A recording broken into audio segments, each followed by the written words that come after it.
यहां जाओ, यहां जाओ।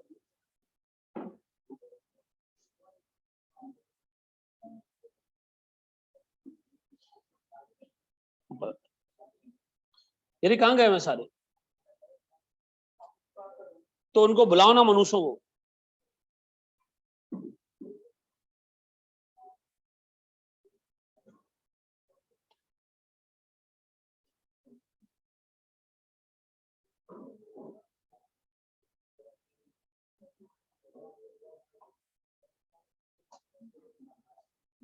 एक मिनट रुक जाओ बेटा, वो नवाब के बच्चे जरा बाहर घूम रहे हैं, मैंने टॉपिक शुरू करा देना है, फिर बोल्ड हो जाना है। जल्दी आ जाओ, जल्दी आ जाओ।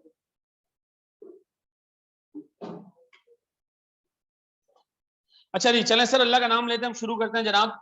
सर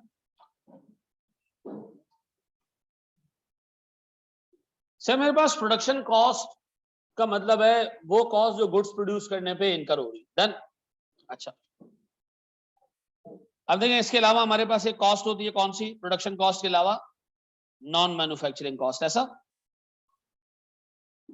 यही दो कॉस्ट हैं जो एक कंपनी इनकर करती है टोटल, या प्रोडक्शन कॉस्ट या नॉन मैन्युफैक्चरिंग कॉस्ट। ऐसे ही है ना मेरे बच्चों, रिफ्रेशर वालों, रेगुलर वालों। सर एक कंपनी या तो प्रोडक्शन कॉस्ट इनकर करेगी या नॉन मैन्युफैक्चरिंग कॉस्ट इनकर करेगी। सर आज एक ऑब्जेक्टिव लेके हम बैठे हैं, आज हम ऑब्जेक्टिव लेके ये बैठे हैं कि हम मिसाल के तौर पर एक दुकान खोल रहे हैं जिसमें हम बिरयानी बेचेंगे। क्या बेचेंगे? और बिरयानी की एक प्लेट कितने में बेचनी चाहिए ये मालूम करने जा रहे हैं। क्या करने जा रहे हैं? प्राइसिंग करने जा रहे हैं। क्या करने जा रहे हैं? प्राइसिंग करने जा रहे हैं। हम ये मालूम करने जा रहे हैं बिरयानी की एक प्लेट कितने में बेचे। डन।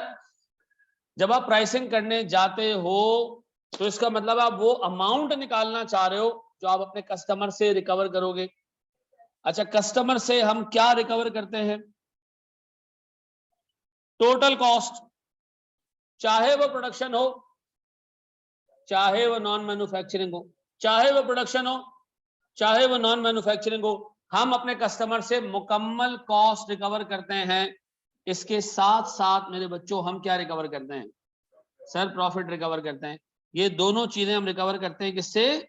सेल्स प्राइस से। ऐसा, तो बताओ, ये जानना बहुत जरूरी है सेल्स प्राइस मालूम करने के लिए कि आपकी एक प्रोडक्ट पे कितनी कॉस्ट इनकर हो रही है, चाहे मैन्युफैक्चरिंग चाहे नॉन मैन्युफैक्चरिंग। जल्दी आओ ना, नवाब के बच्चे बन के घूम रहे हो बाहर यार।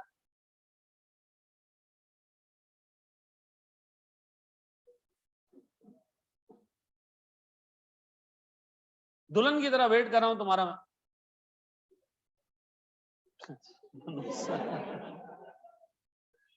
आजा आजा आजा सर।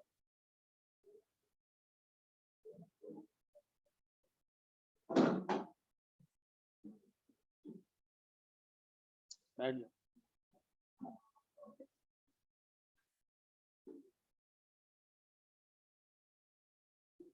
तौबा करो, तौबा करो, तौबा करो।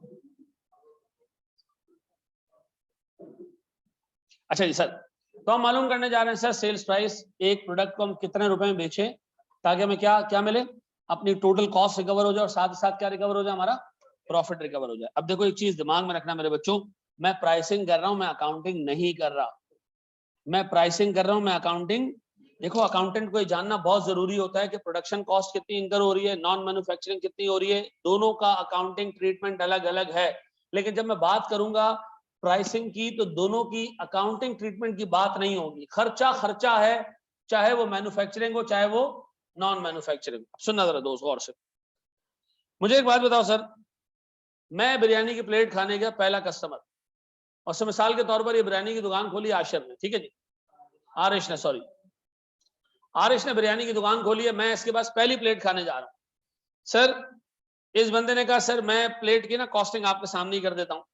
कॉस्टिंग ये है कि मैंने सर इसमें मटेरियल इस्तेमाल किया, चावल घी तेल वेल सब कुछ मिला के 100 रुपए का, मुर्गी उर्गी की गोश्त भी डाला मैंने। सर ये जो बंदा देग बना रहा है ना, ये हमारा डायरेक्ट लेबर है, मजदूर है। ये हमसे एक प्लेट बनाने के लगभग 20 रुपए चार्ज करता है। मटेरियल कितने का लगा है? एक चावल की प्लेट पे 100 रुपए का। लेबर कितने का लगा? 20 रुपए का। फिर उसने कहा जनाब इस पे गैस वैस ये सारी चीजें गरम वरम करने का हिसाब किताब, वेरिएबल प्रोडक्शन ओवरहेड्स। गौर से सुनना सर, ये है 15 रुपए का। मैंने कहा अच्छा, गौर से सुनो। अब मैं साथ साथ चावल की प्लेट खाए जा रहा हूँ सर। मैंने कहा अच्छा, ये तो हो गया 120 और 15 135। उसने कहा सर इस दुकान का किराया 1 लाख रुपए महीने का। तो ये हो गया जी 1 लाख कितने? 135। 1 लाख 135। सर थोड़ा सा प्रॉफिट भी चार्ज कर लेता हूँ, भले आप टीचर हो लेकिन धंधा धंधा है सर।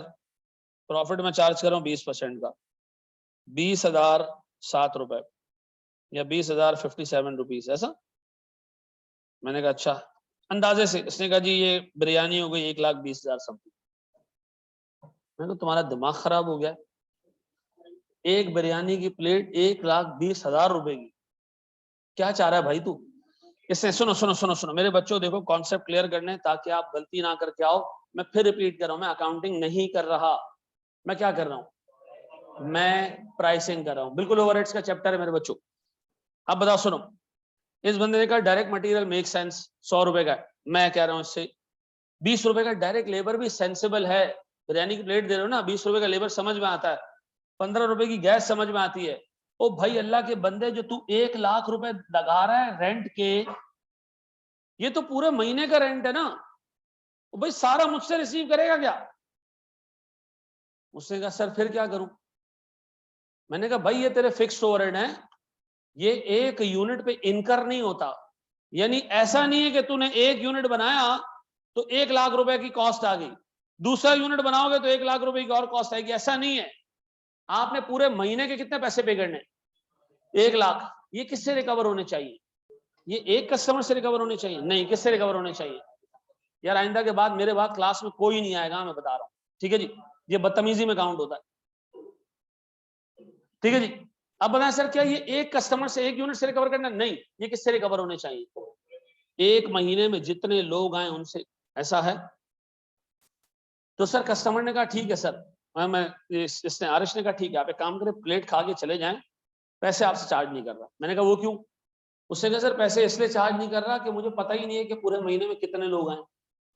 तो मैं काम करता हूँ, पहले पूरे महीने में बिरयानी खिलाता हूँ लोगों को बेवकूफों की तरह, और फिर एंड में क्या करूंगा? जाके सबसे पैसे रिकवर कर लूंगा। ये लॉजिकल बात है? नहीं। इसका मतलब है सर हम अंधेरे में हैं, हमें नहीं पता कि एक कस्टमर से रेंट के नाम पे कितने पैसे रिकवर करने चाहिए, हमें ये नहीं पता। मुझे ये पता है कि एक कस्टमर से मटेरियल के 100 रुपए लेने चाहिए। क्यों? एक बिरयानी की प्लेट में 100 रुपए का मटेरियल डलता है, ये ट्रेस करना बहुत आसान है। एक बिरयानी की प्लेट के हम 20 रुपए मजदूर को देते हैं, ये ट्रेस करना बहुत आसान है। एक बिरयानी की प्लेट पे वेरिएबल ओवरहेड यानी गैस वैस ये 15 रुपए का लगता है, ये ट्रेस करना बहुत आसान है। लेकिन एक कस्टमर से एक प्लेट का कितना रेंट चार्ज करना है, ये बहुत मुश्किल है। इसके लिए थोड़ा सा काम करना पड़ेगा। यानी सारी वेरिएबल कॉस्ट आराम से एलोकेट हो जाती है। प्रॉब्लम किसमें आता है? फिक्स कॉस्ट में। रेंट तो आपने पे करना है, चाहे आप 1 यूनिट प्रोड्यूस करो, चाहे आप 1 लाख यूनिट प्रोड्यूस करो। ऐसा? ये बात समझ आती है? अब सुनना जरा दोस्त, गौर से सुनना।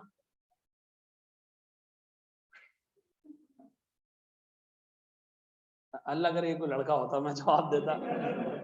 सुकून, कोई टेंशन नहीं है, बच्ची हमारी कोई मसला नहीं। चलो रोना नहीं शुरू कर देना बस, है? एक दफा मैंने डांट दिया था, किसी बच्ची को डांटा नहीं, ऐसे मैंने बोला, उसे रोना शुरू कर दिया। बाद में फिर मैंने डिसाइड कर लिया कभी किसी लड़की को नहीं डांटना, ठीक है? हैं? नहीं, अल्लाह का शुक्र आज तक किसी ने ऐसा रीजन भी नहीं दिया कि मुझे फिर रिग्रेट हो इस डिसीजन पे। मैं नहीं डांटता लड़की को, लेकिन इसका ये मतलब नहीं है कि चलो और से बोर्ड पर सारी चीजें छोड़ो। यहाँ देखो, अब मुझे इस रेंट को एलोकेट करना है किस पे? 1 यूनिट पे। तो सर मुझे ना कॉस्टिंग एक टेक्निक सिखाती है। किस चीज की? 1 यूनिट पे फिक्स्ड कॉस्ट कैसे एलोकेट की जाएगी। ऐसा? गौर से सुनो।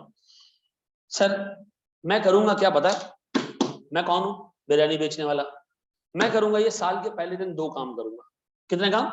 2 काम। मैं करूंगा सर पहले दिन बजट, 2 चीजों को बजट करूंगा। किस चीज को?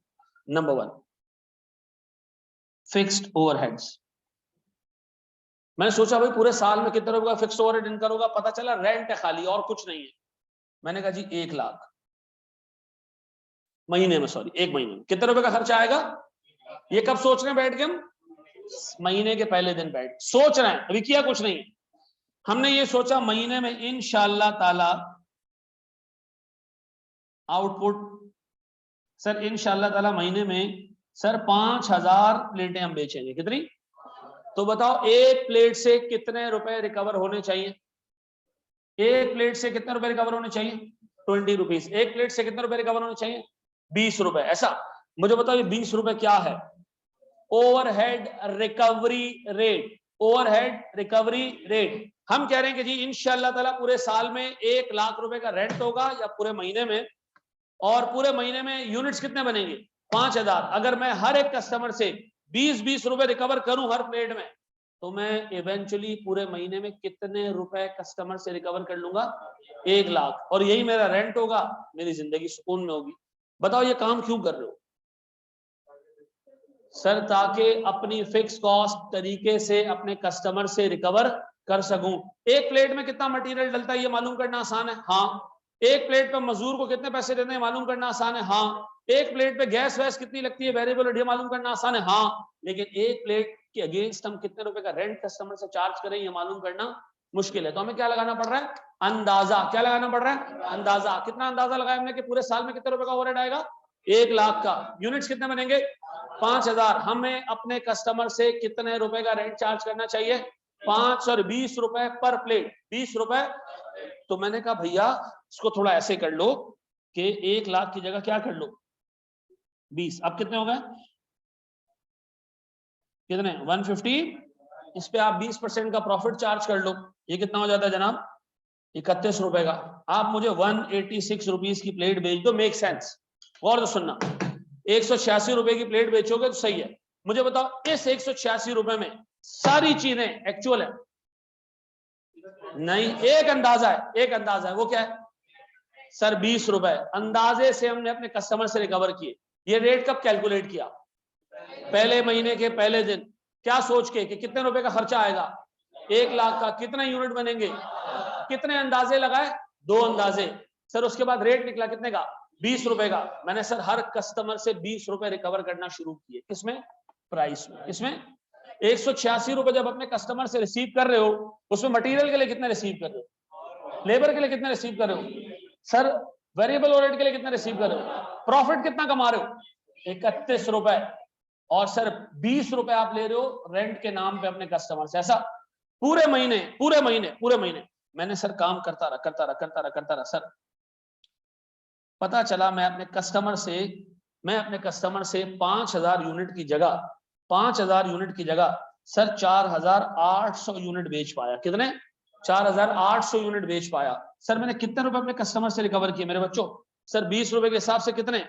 सर 20 रुपए के हिसाब से कितने? 96,000। बताओ ये मैंने अपने कस्टमर से रिकवर किए। ये मैंने अपने कस्टमर से रिकवर किए। सोचा क्या था खर्चा कितने का होगा? 1 लाख का। सर खर्चा असल में हुआ, एक्चुअल फिक्स ओवरहेड इनकर हुआ 1,05,000 का। गौर से सुनो, 2 चीजें सोची थी शुरू में। क्या सोचा था? 2 चीजें सोची थी। क्या सोचा था? एक महीने में 1 लाख रुपए का रेंट देंगे। डन। ये सोचा था कितनी प्लेटें बनाएंगे? हर कस्टमर से कितने रिकवर करें? 20 रुपए। रिकवर करना शुरू किए। कितने रिकवर हो गए? सर 96,000। क्यों भाई कम क्यों हुए? सर यूनिट कम बने ना। सोचा था 5, असल बनाए कितने? 4800। कितने पैसे कस्टमर से रिकवर कर लिए? 96,000। अब हमने देखा तो हमने रेंट के नाम पे 1 लाख की जगह 1,05,000 दिए। ये क्यों? सर वो सोचा था 1 लाख होगा, लेकिन मालिक मकान आ गया, उसने शोर डाल दिया कि जी को थोड़ फोड़ हुई है, तो हमने सर उसको 1,05,000 दे दी। डन। अब बताओ 2 अंदाजे किए थे, दोनों गलत निकले। 2 अंदाजे क्या थे? खर्चा 1 लाख का होगा। दूसरा अंदाजा क्या था, यूनिट 5000 बनेंगे। दोनों अंदाजे गलत। पहला अंदाजा खर्चा 1 लाख की जगह 1,05,000 हो गया। दूसरा गलत अंदाजा 5000 यूनिट की जगह। बताओ आपकी जेब से असल में कितने पैसे गए? 1,05,000। आपकी जेब से असल कितने पैसे गए? आपकी जेब में से असल कितने पैसे गए? 1,05,000। रिकवर कितने हुए? 96। कितने पैसे आप रिकवर नहीं कर पाए? 9,000। ये लॉस हो गया आपका। क्यों? सर हमने सोचा कुछ था, हुआ कुछ। सोचा कुछ था, हुआ कुछ। इधर 3 टाइप की चीजें नजर आ रही है। बजटेड फिक्स्ड ओवरहेड कितने थे? क्या सोचा था जेब से कितने जाएंगे? क्या सोचा था यूनिट कितने बनेंगे? क्या सोचा था हर एक कस्टमर से कितना रिकवर करना है? 20 रुपए। असल में यूनिट कितने बने? कितने कस्टमर से पैसे रिकवर हो गए? जेब से 1 लाख की जगह 1,05,000 चले गए। सर हमारी जेब से गए 1,05,000, रिकवर कितने हुए? बताओ कितने रुपए का लॉस हो गया? 9,000 रुपए का। हमने कहा ठीक है 9,000 का लॉस है, कोई टेंशन नहीं, चीजें गलत इधर उधर होती हैं। मुझे बताओ ये लॉस 0 हो सकता है? हाँ कैसे? अगर आप पूरे 1 लाख ही खर्च करते और आप वाकई 5,000 यूनिट बनाते, अगर आप 5,000 यूनिट बनाते और खर्चा भी कितने का करते? 1 लाख का, तो ये चीज आपकी क्या होती? 0 होती। मुझे बताओ हमें फायदा हुआ है लॉस हुआ है? लॉस क्यों हुआ है? खर्चा ज्यादा कर दिया, रिकवर। अब सुनना मेरे बच्चों, मेरे प्यारे बच्चों, मैं अगर आपसे पूछूं फिक्स्ड ओवरहेड्स बजट कब करते हैं? साल या महीने के स्टार्ट पे। साल या महीने के स्टार्ट पे। ऐसा किस लिए? ताकि हम 1 यूनिट का रेट निकाल सके। ऐसा क्यों? सर ताकि प्राइसिंग कर सके। ताकि प्राइसिंग कर सके। Very good answer sir. अब बताओ सर हमने प्राइसिंग की, 1 यूनिट के लिए रेट निकाला, कस्टमर से रिकवर किए पूरे पूरे महीने में कितने? एंड में कितने जेब से इनकर किए? 1,05,000। लॉस कितने का हुआ? अब बताओ सर अगर मुझसे कोई पूछे कि इस पर्टिकुलर चीज की जर्नल एंट्री पास करो तो मैं क्या जवाब दूंगा? मैं कहूंगा जी मेरे पास रिकवर हुए इन्वेंट्री के नाम पे कितने पैसे? 96,000। जेब से कितने गए? 1,05,000। 1,05,000 से कैश गया, रिकवरी सिर्फ कितने की हुई? बाकी क्या हो गया? कितने का? 9,000 का। बताओ सर रिकवर्ड ओवरहेड्स क्या है? क्या मतलब होता है रिकवर्ड ओवरहेड्स का? जो अपने कस्टमर से हमने रिकवर कर लिए 1 यूनिट की कॉस्ट पर डाल के। ऐसा? मुझे बता सर एक्चुअल ओवरहेड्स कितने? ये कब पता चलेगा?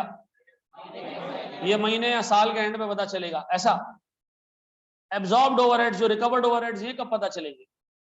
ये साथ साथ पता चलते रहेंगे, एंड तक पता चल जाएंगे टोटल कितने रिकवर किए। फिक्स बजटेड ओवरहेड कितने कब पता चलेगा? साल के शुरू में। फिक्स ओवरहेड किस काम आता है? बजटेड फिक्स ओवरहेड रेट निकालने की। रेट निकालने के बाद क्या करते हो? उस हिसाब से कस्टमर से रिकवरी शुरू करते हो और एंड पे आके क्या करते हो? चेक करते हो हमारी जेब से एक्चुअल खर्चा कितना गया है। उससे क्या आ जाता है हमारे पास? ये पता चल जाता है हमने कितना खर्चा अपने कस्टमर से रिकवर नहीं किया। ऑनलाइन वालों ये बात समझ आ रही है? ऑनलाइन वालों ये बात समझ आ रही है? ये 9,000 अंडर एब्जॉर्ब्ड। ऐसा जी 31 रुपए का प्रॉफिट मैंने अंदाजे से निकाला 20%। ठीक है जी, ऐसा है मेरे बच्चों, ऐसा है। अब बताइए 9,000 को मैं क्या नाम दूं? अंडर एब्जॉर्ब्ड या अनएब्जॉर्ब्ड ओवरहेड्स। ऐसा? मुझे बताओ सर फिक्स ओवरहेड 1 यूनिट पे पे होता है या टोटल पे होता है? टोटल पे होता है, लेकिन हमने अपने कस्टमर से रिकवर करना है हर यूनिट में, तो हमें ये मजबूरन ये काम करना पड़ रहा है। बताओ सबसे पहला स्टेप क्या किया हमने? बार बार रिपीट कर रहा हूं। फिक्स ओवरहेड बजट किया, यूनिट्स बजट किए, क्या निकाल लिया? OAR overhead absorption rate. उसके बाद क्या किया हमने? जितने यूनिट बने कस्टमर से पैसे रिकवर किए 20 रुपए के हिसाब से, साल के एंड में रिकवरी कितनी होगी? ये 96,000 आउटफ्लो है या इनफ्लो है? इनफ्लो है। कैसे? रिकवर किए। और सर 1,05,000 हमारी जेब से गए, उसूलन ये दोनों बराबर होने चाहिए, नहीं हो रहा तो क्या आ रहा है? लॉस आ रहा है। ये बात समझ आती है सर? ये बात भेजे में बैठती है। अब आइंदा के बाद हम फिक्स ओवरहेड्स को क्या करेंगे? बजट करके कस्टमर से रिकवर करेंगे और साल के एंड पे देखेंगे कि एक्चुअल कॉस्ट कितनी है, उसके हिसाब से हम देखेंगे कि हमें गेन हुआ या लॉस हुआ। ऐसा है? इसको कॉपी कर लो सर, शाबाश। अच्छा इस पर्टिकुलर क्लास के अंदर हमारा रेगुलर बैच नहीं बैठा हुआ ना? एक बच्ची आई बस। अच्छा 2 लोग आए, चलो ठीक। 3 लोग आ गए, चलो खैर, कोई मसला नहीं, कल क्लास में। कॉस्ट स्ट्रक्चर क्या होता है सिंगल यूनिट के हिसाब से? बिल्कुल सही कह रहे हो बेटा।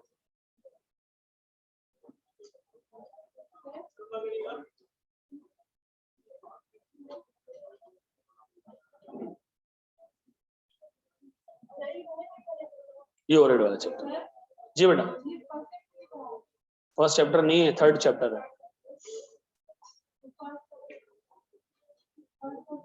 वो इनको बाद में कराऊं,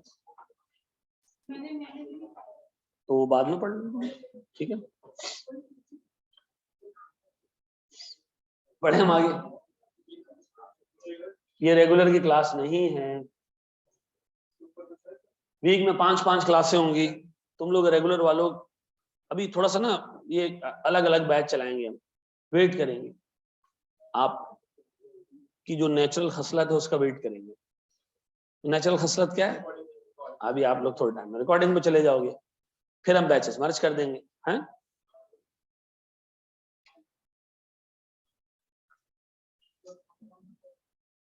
हाँ हाँ, रेगुलर फर्स्ट टॉपिक कराएं, तुम लोगों को मैं 4थे-5वें नंबर पे कराऊंगा हिजबुल्ला।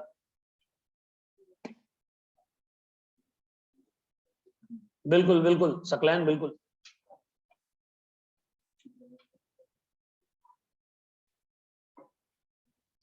कॉस्टिंग के लिए लास्ट एडम वाली बुक बिल्कुल इररेलेवेंट है।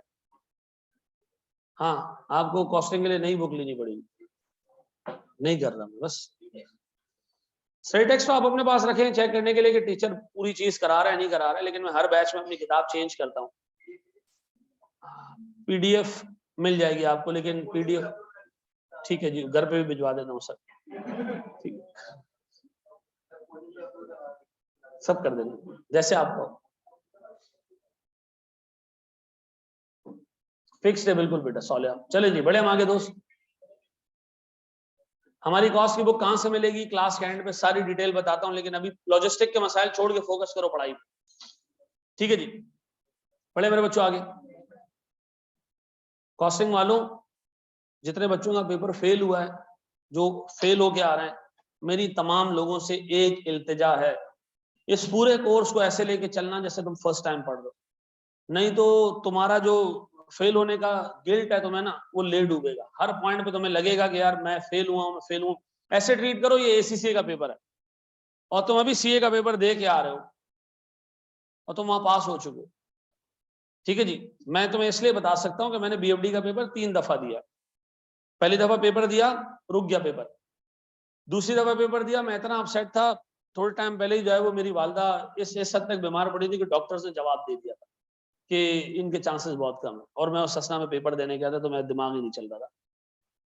और तीसरी दफा पेपर देने गया जब उनका इंतकाल हो गया था, उसके कोई,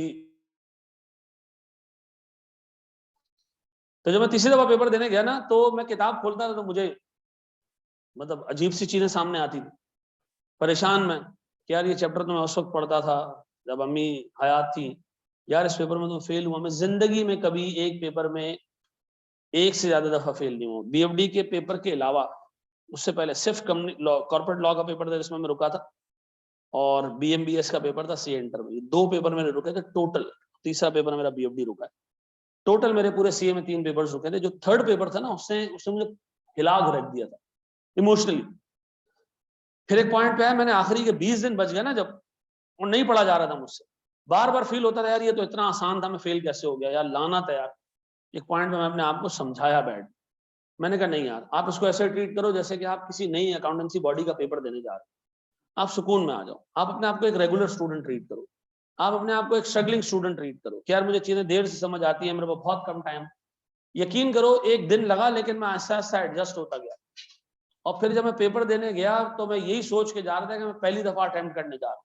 वो जिस माइंडसेट से मैंने पेपर सॉल्व किया था ना, आराम से पास हो गया, क्वालिफाई हो गया मैं सर, एक ही पेपर मेरा बाकी था। लेकिन मैं आज उस टाइम को दोहराऊं ना, वापस मतलब रिकॉल करूं ना, तो ये भी अल्लाह की तरफ से एक ब्लेसिंग है कि आप अपने मसाइब और गम भूल जाते हो और आप आगे बढ़ जाते हो। लेकिन ये एक नुकसानदेह चीज भी है कि आप अपने फेलियर्स को भूल जाते हो। बाज़ औक़ात फेलियर्स एक आग क्रिएट करते हैं जो आपको मोटिवेटेड रखती है। वो आग बुझने भी नहीं देना है, लेकिन वो आग इतनी भी तेज नहीं कर देनी है कि वो सब कुछ जला दे और आप काम भी ना करो। उस आग से इतनी हीट लेनी है कि वो आपको मोटिवेटेड रखे आगे बढ़ने की। ठीक है जी। इमोशनली इतने खराब नहीं हो जाना कि यार फेल हुआ मैं, फेल हुआ हूं, बराबर वाला। अपने से ज्यादा टेंशन पता है किस चीज की होती है? ये पास हो गया, ठीक है ना, ये होता है। मैं आपको इंसानी साइकी बता रहा हूं। मैं भी ये सोचता था, मेरे साथ एक लड़का था, उसको मैं पढ़ाता रहा, वो पास हो गया। अब मुझे गुस्सा पता है किस चीज पे आ रहा है, मतलब यार ऐसे भी पास हो गया, और मैं यार मतलब मैं सीएफए के पेपर्स भी दे रहा हूँ यार, तो मैं फेल कैसे हो गया यार? यार ये तो कुछ भी नहीं करता है, सारा दिन लगा होता है यार, खेल रहा होता है, कूद रहा होता है, यहाँ वहाँ होता है, मैं कैसे फेल हो गया? लेकिन मैं आज बोलता हूँ अल्लाह तेरा लाख लाख शुक्र है कि दोस्त वक्त के फेलियर से आपने मुझे एक चीज सिखाई। वो ये सिखाई कि यार इंसान को हमेशा नसीब से मिलता है, मेहनत से नहीं मिलता। मेहनत आप करते हो, आपको अल्लाह ताला जो है वो तौफीक देता है। उस जब आपको अल्लाह ताला ने तरक्की देनी होती है, मेहनत करने की तौफीक दे देता है। आपसे मेहनत नहीं हो रही है ना, इसका मतलब है आपको अल्लाह ताला जूते खिलवाना चाह रहा है। आप ये एक चीज नोट कर लो, जब अल्लाह ताला इंसान को तरक्की देता है ना, उसके लिए असबाब बनाता है। और पास होना अगर एक तरक्की है तो उसके लिए सबब क्या बनता है? मेहनत। अल्लाह ताला आपको मेहनत करने की तौफीक दे देता है, आप खुद आपका दिल करता है मैं चीजें करूं, पढ़ूं। और जब अल्लाह ताला ने आपको नसीब के जूते देने होते हैं तो फिर क्या फील कराता है? अभी तो बहुत टाइम है, ठीक है जी। आप रात को किताबें उठाएं, आपने यार मैं पढ़ लूं, एक सवाल सॉल्व कर लूं, अंदर से आवाज आती है तेरे बाप ने कभी रात को पढ़ा है? रात को पढ़ेगा है, शक्ल देगी अपनी, सो जा, ठीक है जी। आप सुबह उठते, इतनी सुबह पढ़ा है कभी है? तो जब ये इम्पैक्ट्स आते हैं ना तो फिर आप नहीं कर पाते। मैं फिर रिपीट कर रहा हूं बार बार, आपने इसको ऐसे लेके चलना है। देखो इमोशंस की जंग से बाहर आ जाओ, ठीक है, अब हो गया जो होना, खत्म हो गया बात। अब आप आ जाओ प्रैक्टिकल लाइफ। फेल होगा कोई टेंशन नहीं, अल्लाह की जात बहुत बड़ी, उसने तुम्हारे लिए अच्छा ही कुछ सोचा है। एक छोटा झटका दिया तुम्हें, या तो फ्यूचर के किसी बड़े झटके के लिए तुम्हें तैयार कर रहा है अल्लाह, ये फैक्ट है। आपको फ्यूचर में एक रोल देना होता है, अल्लाह ने एक चीज से गुजारना होता है, तो अल्लाह ताला आपके दिल को मजबूत कर देता है, ठीक है जी। देखो यार एक बात याद रखो, आप 20 साल बाद अपनी जिंदगी को देखोगे ना, आप कहोगे यार इतनी जबरदस्त कहानी जो है ना अल्लाह ही लिख सकता है। इतनी जबरदस्त मेरी जिंदगी अल्लाह ने ड्राफ्ट की है, मैं यहाँ से यहाँ पहुंचूंगा, यहाँ से यहाँ पहुंचूंगा। मैं डॉट्स कनेक्ट करूँ ना पास में जाके, सबको बोल रहा हूँ 20 साल बाद तुम भी ये सोच रहे हो, अगर मैं डॉट्स को कनेक्ट करूँ ना पास में, एक बेहतरीन स्टोरी अल्लाह ने लिखी हुई। ये उस स्टोरी का पार्ट है कि आपने एक तकलीफ से गुजरना है। और मैंने कुरान की एक आयत उस दिन पढ़ी, मैं यकीन करो हाथ पैर मेरे ठंडे हो गए। उस कुरान की आयत का मफहूम ये है कि जब आप पे तकलीफ आती है ना, आपकी वजह से आती है। अल्लाह आपको तकलीफ नहीं देता, आपकी वजह से आप पे तकलीफ आती है। और मैं सोच में पड़ गया कि मेरी वजह से क्या मतलब, मेरे किसी पास्ट के अमाल की वजह से? उसका आधा जवाब है हाँ, पास्ट के अमाल की वजह से। आधा जवाब है फ्यूचर के किसी इवेंट के लिए आपको अल्लाह तैयार कर रहा हो, ठीक है जी। आपके लिए नसीब में लिखा होता है, टफ बनाना होता है आपको, फ्यूचर में कोई इवेंट से गुजारना होता है, लेकिन आधे टाइम आप अपनी जलालत की वजह से फेल होते, ठीक है जी। मैंने आज तक ऐसा कोई बंदा नहीं देखा, झूठ बहुत बोलते हैं हम, बंदा नहीं देखा जो कहता है मैंने पूरा कोर्स पढ़ा, तमीज से पढ़ा, सारी चीजें प्रैक्टिस की और मैं फेल हो गया। मैं आपको आज कसम खा के कहता हूं ऐसा एक भी बंदा नहीं। जो फेल हुआ है उसको पता है, बोले कुछ भी हो, बोले कुछ भी, बोलता है हर बंदा, बोलता पूरी तैयारी की थी यार, पूरा मैनुअल सॉल्व किया, 34 अटेम्प्ट के पास पेपर सॉल्व किए, तो क्या आई क्या कि 34 अटेम्प्ट नहीं हुई होगी टोटल, ठीक है जी। 38 अटेम्प्ट के पास पेपर सॉल्व किए, जब से मैं पैदा हुआ उससे पहले के पास पेपर सॉल्व किए, नहीं हुआ पास। झूठ बोलता, ऐसा हो ही नहीं सकता। सच्चे हो जाओ एटलीस्ट अपने आप से, मतलब आप टेक्निकली यहाँ आए हो, एक टेक्निकली एक डॉक्टर से इलाज करवाना, ऐसे फील करो। एक बीमारी, आप बीमारी नहीं बता रहे, आप कह रहे हो बिल्कुल फिट हूँ, ठीक है जी, और मैं बिल्कुल सेट हूँ, अभी आप दो मिनट पहले मोशन करके आ रहे हो, डॉक्टर आपको एक दवाई देना चाहता है, नहीं। मैं आपसे इतनी बात करूंगा कि यार देखो मैं रोज एक आपका क्विज दूंगा, रोज रोज रोज FAR1 कॉस्टिंग, रोज एक क्विज होगा, ठीक है जी। MCQs बेस्ड होगा, आपके 30-35 मिनट लगेंगे, आप बैठोगे, आप कैलकुलेट करोगे, जवाब दे दोगे, लेकिन वो आपकी स्किल्स और आपकी जो मैथमेटिकल रिफ्लेक्सेस है ना उसको पॉलिश करता रहेगा, चीजें याद रखोगे। लेकिन आपने ये ट्रीट करना है this is the first time कि मैं पेपर में अपीयर हूं, ठीक है। दूसरी चीज, आपने अपने कॉन्सेप्ट्स को क्रिस्टल क्लियर रखना है। आप यकीन करो, ये जो अभी हमने काम किया ना, ये मैं ऐसे भी पढ़ा सकता था कि ये ऊपर रखना है, ये नीचे रखना है, ये रेट आ गया बेटा, इसको एक्चुअल यूनिट से मल्टीप्लाई करते हैं, खत्म कहानी, बस पढ़ लिया। लॉजिक क्या, अभी क्यों ऐसा कर रहे हैं? मटेरियल के साथ क्यों नहीं करते ऐसा?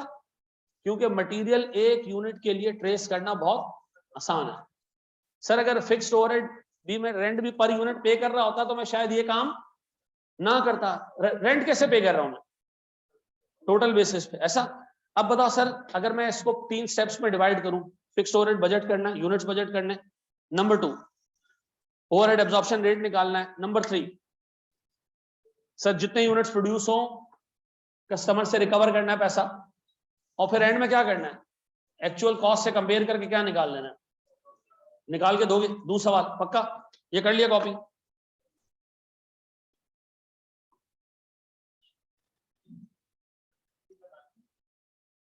एंट्री बिल्कुल बनानी है, पेपर पे एंट्रीज आती हैं भाई।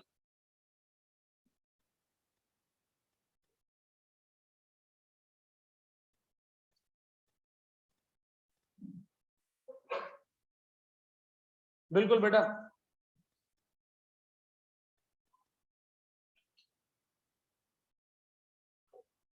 सर शाबाश, ये सवाल आपने मुझे सॉल्व करके देना है।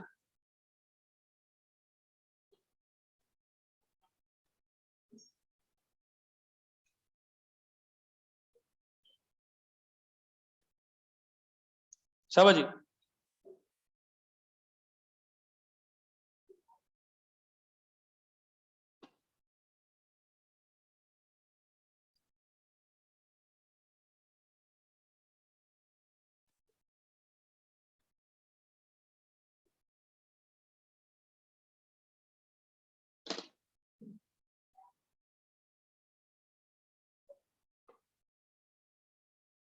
नवी क्लास ले रही है।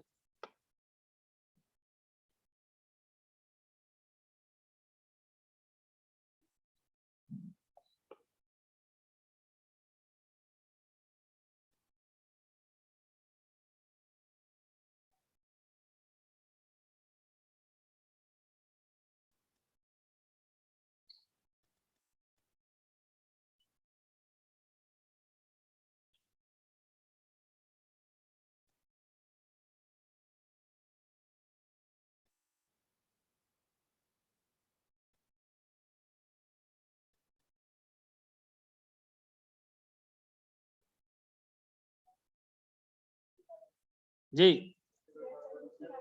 65,000 का लॉस। तमाम लोग ये काम करेंगे, गलत करेंगे, सही करेंगे, लेकिन करेंगे जरूर। कोई बंदा फारिग नहीं बैठेगा क्लास में, ठीक है। बाजी आप भी रजिस्टर निकाल लें। हो गया डन। मैं कह रहा हूं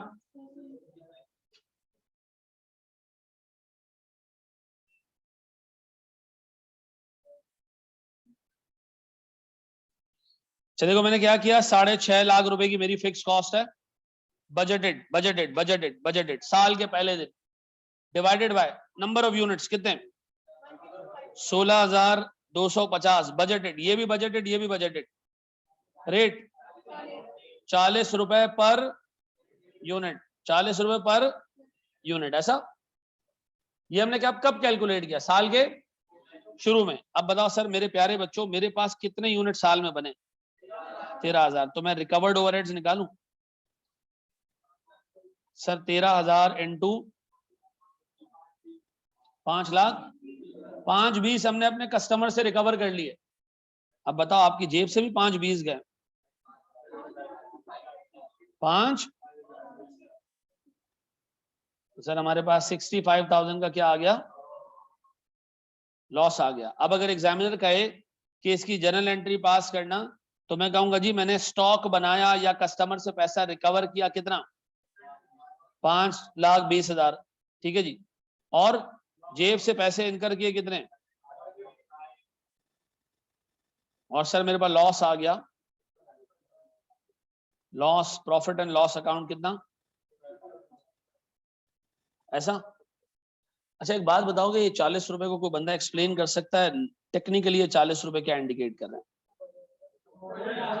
ये 40 रुपए पता है क्या बता रहे हैं? ये बता रहे हैं कि जो फिक्स कॉस्ट है ना, उसका बेनिफिट एक यूनिट ने कितने का लिया है।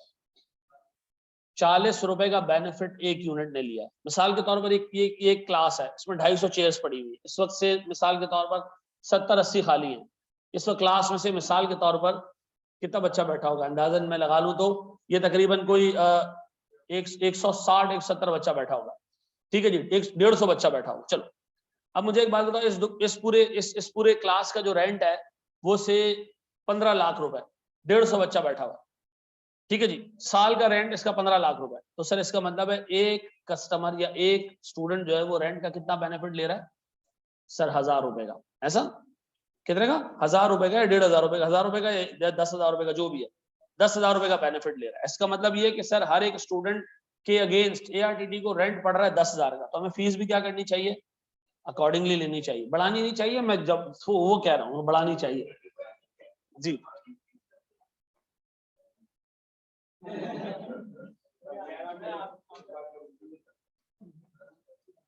यार हम पैसों के लिए काम करते हैं ना, तुम किसके लिए करते हैं? नहीं, मैंने एक को कहा था कि एक बंदे ने जवाब दिया मैं इज्जत के लिए करता हूँ। मैंने कहा जिसके पास जिस चीज की कमी होती है उसी के लिए काम करता है।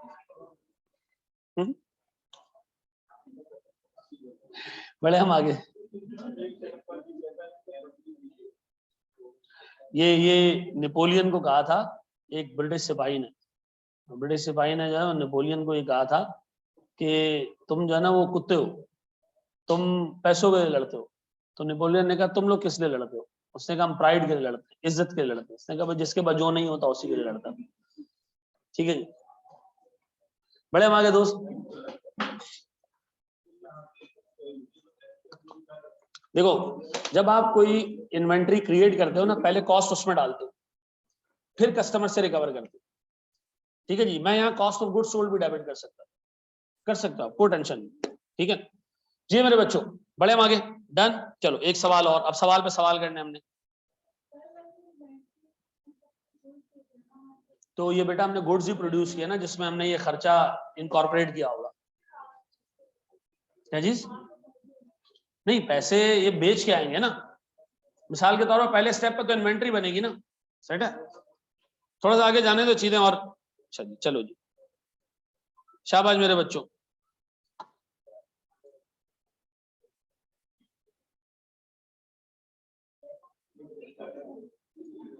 बेटा बोर्ड पे प्लीज। चलो जी, ओवरहेड रिकवरी रेट या ओवरहेड एब्जॉर्प्शन रेट भी कहते हैं इसको, निकाला कैसे? 10800000 डिवाइडेड बाय 80,000, क्या आ गया हो यार, कितना? 13.5। डन हो गया, सेट है जी। फिर मैंने सर क्या किया, रिकवरी की 75,000 यूनिट पूरे साल में बने, 13.5 के हिसाब से मैंने कितने रिकवर की? ये हो गया रिकवर्ड। अब बताओ सर एक्चुअल कितने? 12 लाख। सर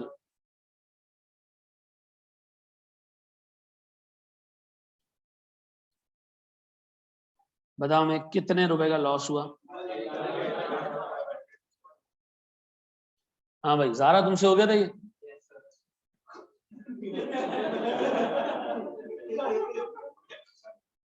ज़ारा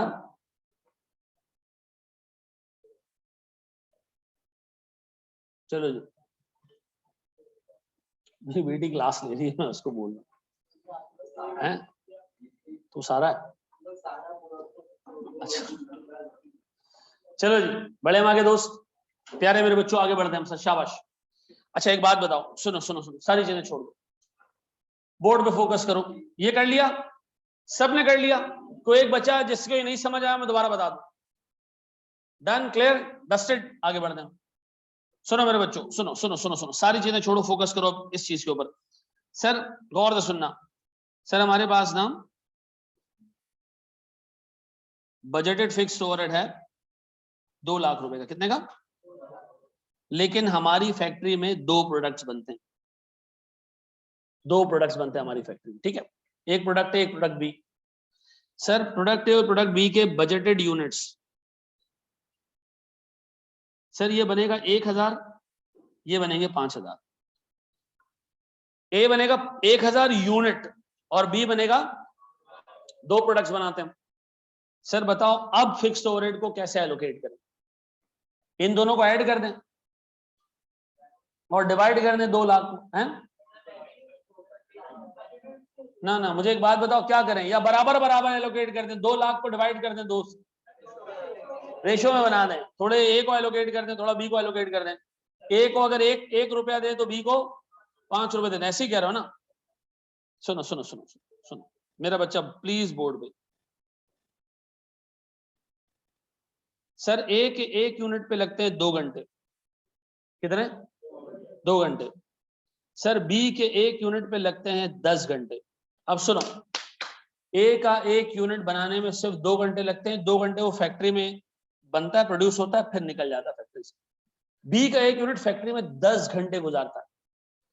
अब बताओ सर, क्या दोनों के एक यूनिट को बराबर ओवरहेड मिलना चाहिए? नहीं, फैक्ट्री का बेनिफिट कौन ज्यादा ले रहा है? बी ज्यादा ले रहा है। तो मुझे बताओ अब किस बेसिस के ऊपर कॉस्ट एलोकेट करने चाहिए, किस रेशो में? अब मैं करूंगा ये, मैं कहूंगा सर मेरे पास टोटल 2000 घंटे लग रहे हैं ए पे, 1000 यूनिट बन रहा है, 1 यूनिट 2 घंटे में बनता है, तो 2000 आवर्स लग गया ए बनाने पे, और 50,000 घंटे लग गया क्या बनाने पे? बी बनाने पे। 50,000 घंटे लग गए किस पे बनाने पे? बी बनाने पे। 2000 घंटे लगे सिर्फ ए बनाने में। ए के सारे यूनिट ने फैक्ट्री में सिर्फ 2000 घंटे गुजारे और बी के सारे यूनिट ने फैक्ट्री में 50,000 घंटे गुजारे। ऐसा? अब मेरे बच्चों, मैं अगर आपसे पूछूं इस 2 लाख को मैं किससे डिवाइड करूं? इसको आप डिवाइड करें 52,000 आर से, यूनिट से नहीं, किससे? आर से। अब एक बात बताओ सर, क्या रहा है ओवरहेड रिकवरी रेट? प्लीज जरा बताओ जल्दी से। 3.85। सुनो सुनो सुनो सुनो, 3.85 पर यूनिट या पर आर? पर आर। सर पर यूनिट क्यों नहीं निकाला? ना ना ना ना, पर यूनिट जैसे पहले निकाले थे क्यों नहीं निकाला? सर इसलिए नहीं निकाला कि इधर एक से ज्यादा प्रोडक्ट है और दोनों प्रोडक्ट में फर्क बहुत बड़ा है। एक फैक्ट्री में सिर्फ 2 घंटे गुजारता है, एक फैक्ट्री के अंदर 10 घंटे गुजारता है, 5 गुना ज्यादा रिसोर्सेज का बेनिफिट लेता है भी। तो सर मैं दोनों को पर यूनिट ओवरहेड एलोकेट ऐसे नहीं कर सकता, मुझे पहले ओवरहेड एलोकेट करने पड़ेंगे किस बेसिस पे? आवर्स की बेसिस पे। मेरे बच्चों अब बताओ, 1 घंटा जो प्रोडक्ट फैक्ट्री में गुजारेगा मैं कस्टमर से 3 रुपए 85 पैसे रिकवर करूंगा। बताओ ए कितने घंटे गुजारता है? 2 घंटे। तो ए के 1 यूनिट के अगेंस्ट कस्टमर से कितने पैसे रिकवर करने चाहिए? कितना? ये देखो 6.7, ये 7.7, तो ये 6 पॉइंट कौन बता रहा है? चर्सी 7.7। गौर से सुनो, और बी का 1 यूनिट कितने घंटे गुजारता है फैक्ट्री में? 10 मल्टीप्लाई बाय 3. इसका मतलब है प्रोडक्ट ए लेने आएगा ना कस्टमर, मैं उससे 7 रुपए 70 पैसे चार्ज करूंगा 1 यूनिट के फिक्स ओवरहेड के लिए। लेकिन अगर वो बी का यूनिट लेने आएगा तो मैं उससे 38 रुपीज चार्ज करूंगा। क्यों भाई? बी का 1 यूनिट फैक्ट्री में 10 घंटे पड़ा रहा है, 10 घंटे इस पे मशीन लगी है, 10 घंटे फैक्ट्री के अंदर रहा है, 10 घंटे का रेंट इसको एलोकेट होना चाहिए। सर ए के 1 यूनिट को कम ओवरहेड एलोकेट होना चाहिए, कितना? 7 पॉइंट। अब बताओ मैं कस्टमर हूं, मैं ए लेने आता हूं, तो सर मुझसे सप्लायर मटेरियल के भी पैसे चार्ज करेगा, लेबर के भी, फिक्स्ड ओवरहेड के नाम पे कितने चार्ज करेगा? 7.7। सर बी का एक यूनिट अगर कस्टमर लेने है उससे कितना चार्ज होगा? 38.5 फिक्स्ड ओवरहेड के नाम पे। क्यों? अब बताओ ये बात लॉजिकल है? अब बताओ सर, आप overhead recovery rate per unit निकालोगे कब? जब एक प्रोडक्ट हो। सर जब एक से ज्यादा प्रोडक्ट हो तो फिर आप पर यूनिट बेसिस पे नहीं जाओगे, किस पे जाओगे? पर आर बेसिस पे जाओगे। कैसे आर्स निकालोगे? सर ए बनाने पे पूरे साल में कितने आवर्स लगेंगे, बी बनाने पे पूरे साल में कितने आवर्स लगेंगे, इस बेसिस पे मैं जाऊंगा सर ओवरहेड रेट कैलकुलेट करने के लिए। ओवरहेड रेट कैसे निकलेगा? Per hour. फिर मेरे बच्चों मैं आपसे कहता हूं, मैं ए बनाने जाऊं तो 2 घंटे लगते हैं, फिर बी बनाने जाऊं तो कितने घंटे लगते हैं? मुझे बताओ 3.85 क्या है? Fixed overhead per hour, fixed overheads per hour allocate किया हमने 7.7 क्या है fixed overhead per unit of A, fixed overhead per unit of A considering कि ए 2 घंटे में बन जाता है। 38.5 क्या है fixed overhead per unit of B, क्योंकि बी कितने घंटों में बनता है 10 घंटों में। जब भी एक से ज्यादा प्रोडक्ट होंगे हम ओ ए आर किस बेसिस पे निकालेंगे आर्स की बेसिस पे, ऐसा। और फिर हम जिसके प्रोडक्ट के जितने ज्यादा आर्स हैं उसको उतना ज्यादा ओवरहेड देंगे, जिसके कम आर्स हैं उसको पक्का। अगर मैं आप सवाल दूं तो करके दोगे? आराम आराम से मैं कॉन्सेप्ट बिल्डअप कर रहा हूं, पक्का जी कर लो आराम से कर लो।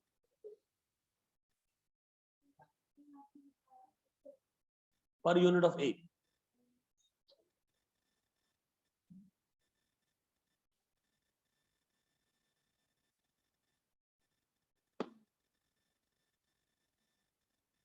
सर अगर दोनों सेम आवर्स गुजारते हो तो फिर आप पर यूनिट बेसिस पे निकाल लो ना, फिर तो कोई टेंशन नहीं है, दोनों फिर प्रोडक्ट एक जैसे हो गए,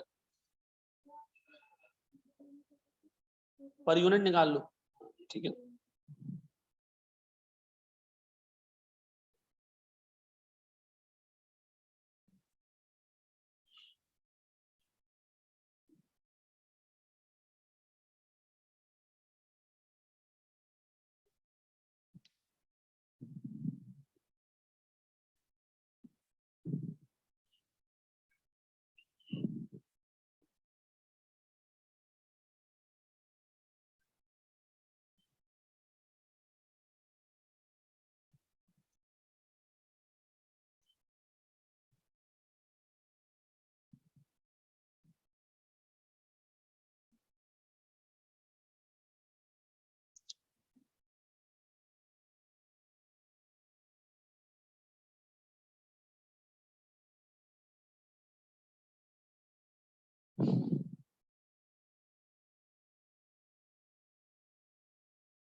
जी मेरे बच्चों,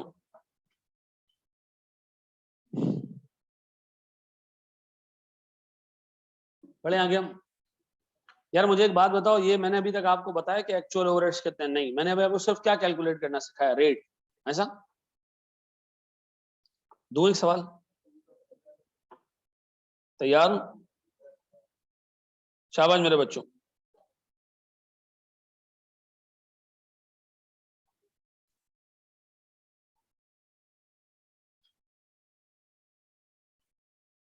यार एक बात बताओ, सवाल में ये बी का रेट ज्यादा क्यों है फिक्स्ड ओवरहेड पर यूनिट? शायद तो उसे फैक्ट्री में ज्यादा टाइम गुजारा है इसलिए ज्यादा है, और क्या ज्यादा, क्यों ज्यादा होगा?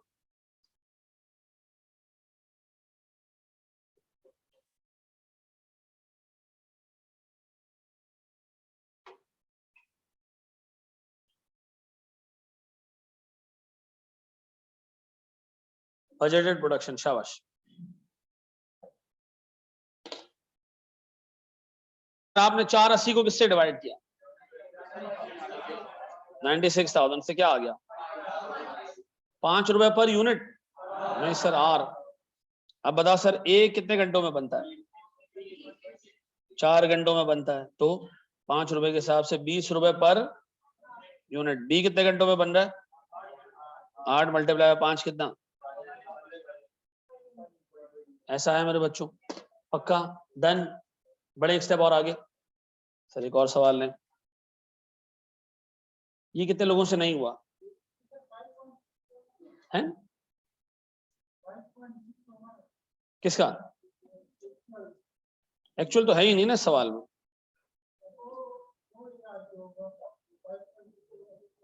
5.6 कैसे होगा? 480 को 96,000 से डिवाइड करो, क्या आ रहा है? क्या गलत कर दिया? 90,000 से डिवाइड कर दिया।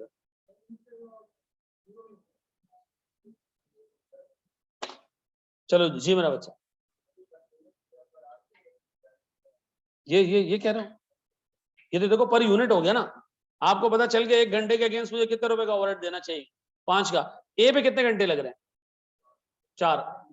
तो 4 घंटों के पैसे अगर मैं पूरे एलोकेट कर दूं ए को, तो 1 यूनिट को कितने पैसे एलोकेट कर दूं? 20। अब अगर मैं ए का 1 यूनिट बेचूंगा तो मैं 4 दफा 5-5 रुपए रिकवर करूंगा, और बी का 1 यूनिट बेचूंगा तो 8 दफा 5-5 रुपए रिकवर करूंगा, यानी 40 रुपए रिकवर करूंगा, ठीक है ना? तो पर यूनिट है। चलो जी आखिरी सवाल, इसके बाद हम सर एक बड़े सवाल पे आते हैं। शाबाश। हाँ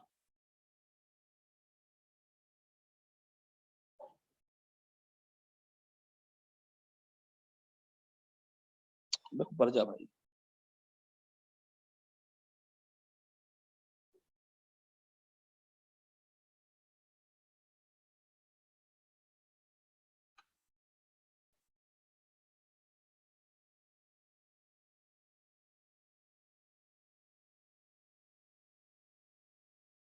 बेटा जो आपको आज क्विज मिलेगा, अल्लाह के वास्ते उसमें मायूस मत करना, ठीक है जी। अटेम्प्ट करना, फेल हो जाना, 0 नंबर ले लेना, किसी को नहीं बताऊंगा, ठीक है, लेकिन क्विज अटेम्प्ट जरूर करना। नहीं आएगा, नहीं आएगा, नहीं आएगा, अब नहीं आएगा। अच्छा, जैसे आप क्विज खत्म करते हो, सबमिट करते हो, उसके बाद शो रिजल्ट पे आपको रिजल्ट तो पता चल जाता है ना। बस चलो। हाँ माइक्रोसॉफ्ट नहीं, हाँ ये माइक्रोसॉफ्ट, ये इसको कस्टमाइज करवाया थोड़ा हमने। इस पे अभी हमारा लोगो को भी आना शुरू हो जाएगा, वो भी चल रहा है, ठीक है ना।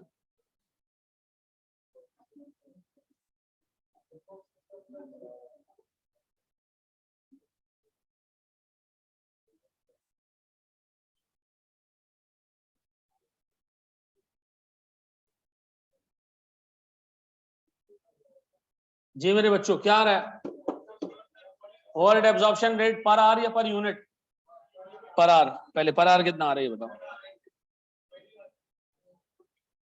21। और तो सुनना, इस 21 पर आवर को मैं मल्टीप्लाई करूं किससे? ए और बी। भाई एक एक यूनिट पे 3 घंटे लगते हैं, तो आप कस्टमर से 21 रुपए के हिसाब से 63 रुपीज रिकवर करने, और बी के 5 लगते हैं, तो ये 100। अब मेरे बच्चों मुझे एक बात बताओ, मैंने रिकवरी की कितनी?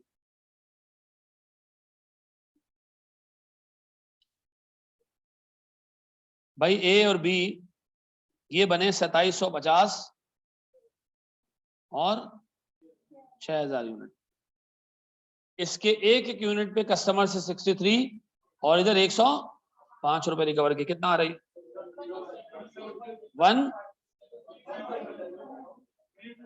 117, ये 6,30,000। ये बताओ हमने अपने कस्टमर से रिकवर किए हैं या पे किए हैं? रिकवर किए कितने? 8,03,000। ये रिकवर्ड। एक्चुअल कितने हमारे?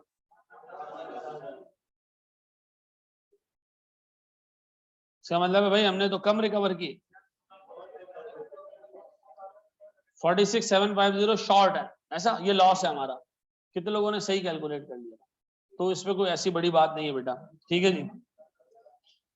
अब बताओ हम क्या करें? हम कह रहे हैं जी हमने बनाया इन्वेंट्री ए की,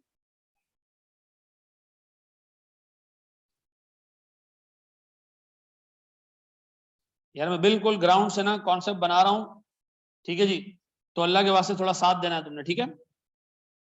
बताएं सर, ए के एक यूनिट पे एक एक कितने रुपए के हमने ओवरहेड एलोकेट किए? 173। और 20 बी के कस्टमर से हमने इतने रुपए का ओवरहेड रिकवर करना। खर्चा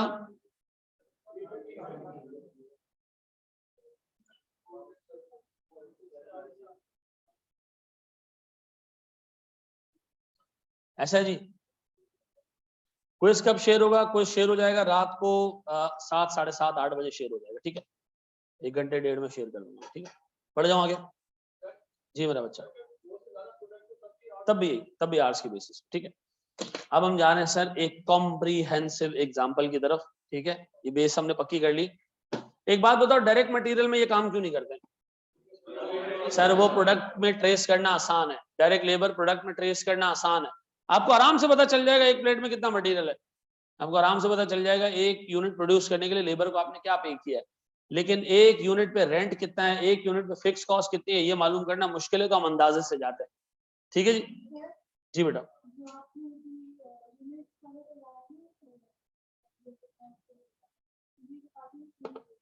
ये क्यों किया हमने, मुझे बताओ। एक यूनिट पे कस्टमर से कितने रुपए लेने चाहिए हमने, प्रोडक्ट ए बेचे तो 63, हमने कितने यूनिट प्रोड्यूस किए, तो हमें ए के कस्टमर से इतना रिकवर करना है, बी के कस्टमर से हमने कितना रिकवर करना है, 6000 यूनिट्स हम प्रोड्यूस कर रहे हैं और हमें एक यूनिट से 105 रुपए रिकवर करने चाहिए, तो इसका मतलब इतनी रिकवरी बी से हो जाएगी। टोटल कितनी रिकवरी हो जाएगी, 8,03,250। हमारा खर्चा कितना है, हमने असल में खर्चा किया कितना, 850। इसका मतलब हमने खर्चा किया तो ज्यादा लेकिन रिकवर नहीं कर पाया पूरा। ठीक है जी। देखो इंडिविजुअल पे लॉस कैलकुलेट करना हो तो फिर एग्जामिनर तुम्हें ये भी बताएगा कि ये एलोकेट कैसे करना है। ठीक है जी। आमतौर पे इंडिविजुअल पे लॉस कैलकुलेट करने को कहता नहीं है जी। अच्छा सुनो, मुझे एक बात बताओ, मैंने पूरा काम कर लिया, पूरा साल जो है वो प्रोडक्ट बेच बाच कर मैं फारिग हो चुका हूं, मैं हिसाब किताब कर रहा हूं, ये एक्चुअल कॉस्ट अगर मैं टुकड़ों में तोड़ूं मुझे कितने नफलों का सवाब मिले, 40 नफलों का। वेरी गुड सर, कोई किसी काम का ही नहीं है। एक्चुअल कॉस्ट तोड़ने का आपको कोई लॉजिक नहीं आता ना। अगर सर एग्जामिनर ने करवाना होगा और डाटा दे देगा कि एक्चुअल कॉस्ट इस तरह एलोकेट कर दो, लेकिन ऑब्जेक्टिव खत्म हो जाता है ना, मर गया ऑब्जेक्टिव, कुछ चाहिए नहीं, क्योंकि हम काम क्या कर चुके, कस्टमर से रिकवरी हो चुकी है, जेब से पैसे खर्च कर चुके, लॉस आ चुका है। अब अगर एग्जामिनर देगा मैं ये भी एलोकेट कर दूंगा, प्रोडक्ट वाइज फिर निकल आएगा। अभी हम क्या कर रहे हैं, टोटल लॉस निकाल, सेट है ना। चलो जी, ओवरहेड्स का क्वेश्चन नॉर्मली पेपर में कितने मार्क्स का आता है सर? ओवरहेड का क्वेश्चन हिस्टोरिकली 15-15 मार्क्स का आता था, अभी 8 से 10 नंबर का आता है। और मैं आपको बताऊं, ये वो क्वेश्चन होता है जो पास कराता है। अब ये वो क्वेश्चन है जो फेल कराएगा, क्योंकि एग्जामिनर कभी भी मुश्किल चीज को गलत करने में फेल नहीं करता, आसान चीज को गलत करने में फेल कर देता है, और ये काउंट होता है एक आसान टॉपिक।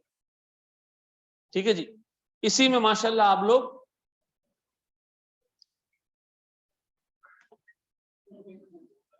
जी, मेरा बच्चा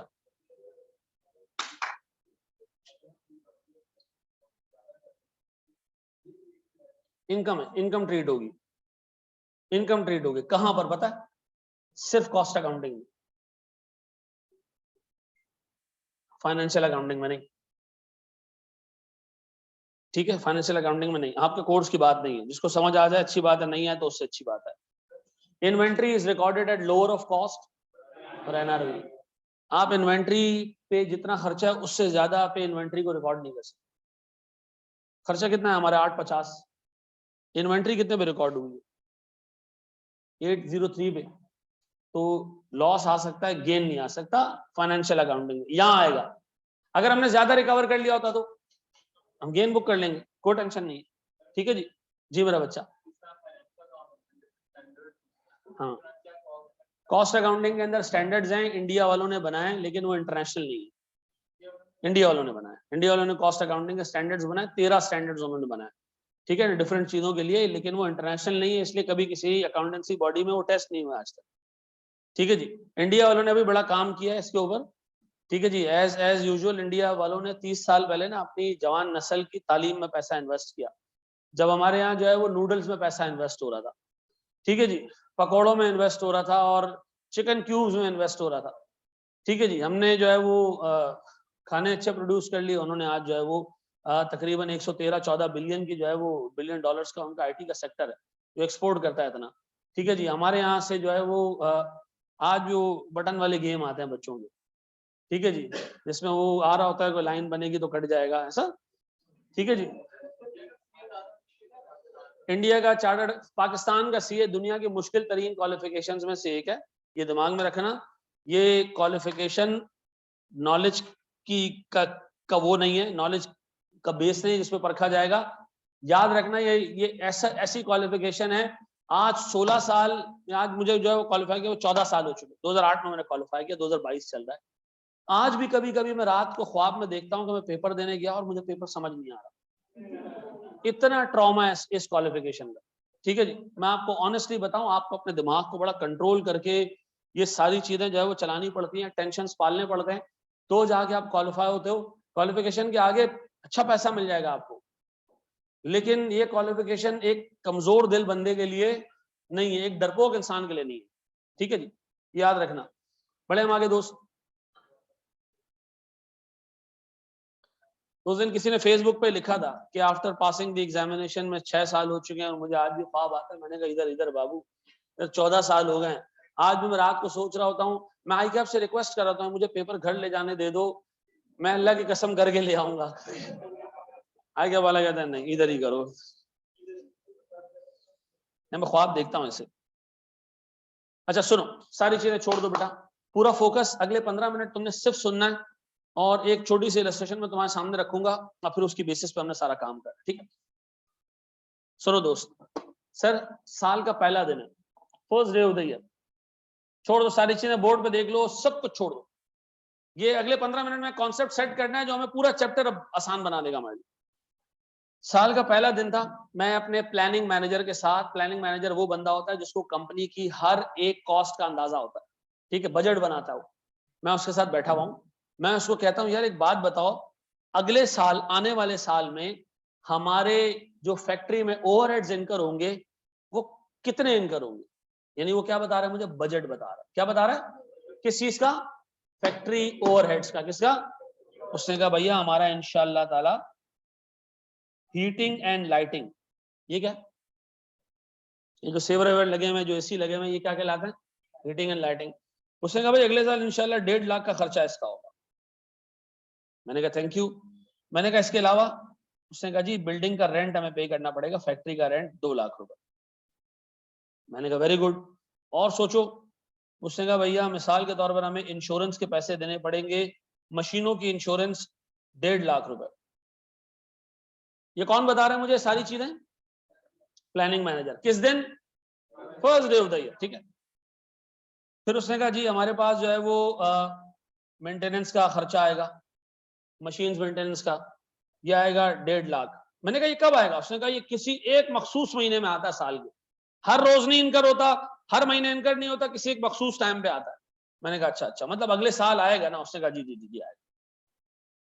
फिर सर उसने कहा जनाब मेरे हिसाब से मशीनों की डेप्रिसिएशन भी आएगी, और सुनना। मैंने कहा ये कितनी आएगी, उसने कहा ये 2 लाख रुपए की है। मैंने कहा ओके ओके। अब ये पूरा बजट बन चुका है हमारे सामने डिफरेंट हेड्स के अंदर। Heating and lighting 1.5 lakh, rent 2 lakh, insurance 1.5 lakh, sir maintenance, depreciation का खर्चा कितना होगा, 2 लाख होगा। ये टोटल बता सकते हो कितना, 8 लाख, 8,50,000। सर बराबर में हमारी सिक्योरिटी की कॉस्ट भी आएगी 50,000 की। कितने की, 9 गए। अब गौर से सुनना, हम काम करते हैं एक छोटी सी कंपनी के अंदर, जो बहुत छोटी सी कंपनी है, नन्ही मुन्नी मासूम सी कंपनी है। ये सारी चीजें मुझे प्लानिंग मैनेजर ने बताई। ये स्टेप 1 है। हम कहते हैं जनाब हमने सारे फैक्ट्री ओवरहेड्स को बजट कर लिया, ऐसा। और ये जो आपने बजट्स किए ना, इनको हम कहते हैं कॉस्ट बकेट्स। क्या कहते हैं भाई, ये हमारी कॉस्ट बकेट्स हैं जिसमें हमने पूरे साल में खर्चा करना है, ठीक है जी। मेंटेनेंस का खर्चा कब होगा, किसी एक पर्टिकुलर महीने में जाके, अभी से हमें पता है। हीटिंग एंड लाइटिंग ये थ्रू आउट द ईयर होता रहेगा, ऐसा। Depreciation through out the year होता रहेगा, security through out the year होता रहेगा, insurance through out the year होता रहेगा। खर्चा तो पूरे साल में होता रहेगा ना, रेंट पूरे साल में खर्चा होता रहेगा। मेंटेनेंस क्या है, 1 पॉइंट इन टाइम। अब मुझे एक बात बताओ सर, अगर मैं एक्चुअल की बेसिस पे फिक्स ओवरहेड को चार्ज करता, किस बेसिस पे, एक्चुअल कॉस्ट की बेसिस पे, ये मेंटेनेंस का खर्चा किसी एक मखसूस पॉइंट पे आता, उस पॉइंट पे बनने वाले यूनिट्स की कॉस्ट बढ़ जाती, गलत हो जाता। इसलिए मैं क्या करता हूं, सारे के सारे फिक्स्ड ओवरहेड्स को डे 1 पे क्या करता हूं, बजट करता हूं। क्या करता हूं, और उसका एक टुकड़ा अपने सारे प्रोडक्ट्स को एलोकेट करता हूं। मेंटेनेंस में भी 11वें महीने में जाके होगी, लेकिन जो पहले महीने में यूनिट बन रहा होगा उसको भी मेंटेनेंस का चार्ज दिया जा रहा होगा, जो कि देना भी चाहिए उसूलन, ऐसा। अब बताएं सर मेरे प्यारे बच्चों, ये हमने कॉस्ट बकेट्स बना दी, डन। हमारी कंपनी छोटी है बड़ी है, छोटी सी कंपनी, एक ही डिपार्टमेंट है उसमें। हमने ये सारे फिक्स्ड ओवरहेड्स एक कॉस्ट पूल में डाल दिए। किसमें डाल दिए, कितने, 9 लाख कॉस्ट पूल में डाल दिए, डन। कॉस्ट पूल में डाल दिए, डन। अब गौर सुनना सर, अच्छे तरीके से सुनना। मैंने कहा भाई पूरे साल में बजटेड फिक्स ओवरहेड कितने का, 9 लाख रुपए का, ये पूरे साल में इनकर होगा। हमने कहा भाई पूरे साल में हमने बनाने प्रोडक्ट्स ए, बी और सी। इन तीनों प्रोडक्ट्स पे इन तीनों प्रोडक्ट्स पे ए बनेगा 2 घंटे में, बी बनेगा 4 घंटे में और सी बनेगा 6 घंटे में। ये तीनों प्रोडक्ट्स के जो टोटल आवर्स होंगे, इनको बनाने पे जो टोटल आवर्स होंगे, इनके पता नहीं कितने यूनिट बनेंगे, या मैं अंदाजा लगा लिया होगा, इस पे जो टोटल आवर्स लगेंगे वो होंगे 60,000। कितने? किसको बनाने पे? ए को बनाने पे। किसको बनाने पे? बी को बनाने पे। किसको बनाने पे? सी को बनाने पे। इनके जो टोटल आवर्स होंगे वो होंगे 60,000 पूरे साल में। अंदाजा या एक्चुअल है? अंदाजा। कॉस्ट जो ऊपर आ रही है अंदाजा या एक्चुअल है? 9 लाख अंदाजा या एक्चुअल है? अंदाजा। 6 लाख ये सॉरी 60,000 एक्चुअल है अंदाजा है? अंदाजा। बताओ हमारे पास 1 घंटे का रेट क्या आ रहा है? 15 रुपए पर आवर। 15 रुपए पर, मैंने क्या भाई, ए बनेगा 2 घंटे में, तो हम क्या करते हैं 15 से मल्टीप्लाई कर देना, क्या आ जाता है सर? इसको मल्टीप्लाई करते 15 से क्या आ जाता है? 60। इसको मल्टीप्लाई करते 15 से क्या आ जाता है? बताओ एक यूनिट को अगर हम कस्टमर को बेचें फैक्ट्री ओवरहेड के नाम पे, कितने पैसे रिकवर करें उससे? सर बी के 1 यूनिट को हम कस्टमर को बेचें तो कितने रिकवर करें? सी के 1 यूनिट को बेचें तो कस्टमर से कितने रिकवर करें? 90। ऐसा। ये एक सादा सीधी सादी सिंपल कंपनी की एग्जांपल है, जहां सारी की सारी कॉस्ट बकेट्स को खाली करते हो किधर? एक सिंगल कॉस्ट पूल में। किसमें? एक सिंगल कॉस्ट पूल में। फिर इस पूल से थोड़ा थोड़ा खर्चा ए को देते हैं, थोड़ा बी को देते हैं, थोड़ा सी को देते हैं। किसके हिसाब से? जितना जितना टाइम ये फैक्ट्री में गुजारेंगी। सबसे ज्यादा टाइम फैक्ट्री में कौन गुजार रहा है? तो सबसे बड़ा ओवरहेड रेट उसका है। सबसे कम टाइम फैक्ट्री में कौन गुजार रहा है? तो सबसे छोटा ओवरहेड का रेट उसका है। ये बात समझ आती है? ये मैंने वो एग्जांपल है जो भी तुम्हें थोड़ी देर पहले ही दी थी, लेकिन अभी मैं थोड़ा क्या कि इसको इलेबोरेट कर दिया, एक्सपेंड कर दिया। ये बात समझ आती है? हमने पढ़ने सर 2 सिनेरियोज। ये हमारा पहला सिनेरियो है। ये 15 रुपए का रेट क्या कहलाता है? Overhead recovery rate. क्या कहलाता है? Overhead recovery rate. अब इसका नया नाम सुनो, इसका नाम है ब्लैंकेट ओवरहेड रिकवरी रेट। कौन सा? कंबल वाला, कंबल, ब्लैंकेट। कौन सा? Blanket overhead recovery rate, single overhead recovery rate. ऐसा है क्योंकि पूरी कंपनी का एक ही रेट है। ऐसा। अब इसके बाद जो हम सेकंड मॉडल पढ़ेंगे वो थोड़ा सा सोफिस्टिकेटेड होगा। डन? पहले सर इसको कॉपी करें, इस पे नाम देंगे कौन सा? Blanket overhead recovery rate. ठीक है जी।